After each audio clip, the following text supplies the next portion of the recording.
Welcome to the Slop Temple. We pray this video helps. In this video, I will explain how to motorize your LEGO Land Rover Defender. We'll start by identifying the essential LEGO power functions components you'll need for this exciting upgrade. Then, I'll guide you through the step-by-step process of integrating these parts into your model. Finally, we'll cover how to properly wire everything and test your newly motorized Defender, ensuring it's ready for action. To begin, gather your essential LEGO power functions. You'll need 2 L motors for robust drive, ensuring your Defender moves with authority.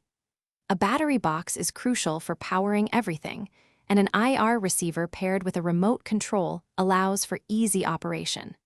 For an extra touch, consider adding LEGO LED lights to illuminate your model, making it even more impressive. Now, let's dive into the installation. First, carefully disassemble the rear section of your LEGO Defender to access the internal structure. Integrate the 2 L motors into the chassis, ensuring they are securely mounted and aligned. Next, find suitable locations to mount the battery box and the IR receiver, making sure they are accessible.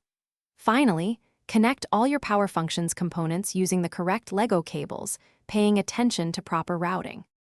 With everything installed, it's time to test your creation. Double-check all cable connections to ensure they are secure and correctly plugged in. Insert fresh batteries into both your battery box and the remote control. Now, power on your Defender and use the remote to test all motor functions and steering. Make any necessary adjustments, and then get ready to enjoy driving your powerful, motorized LEGO Land Rover Defender.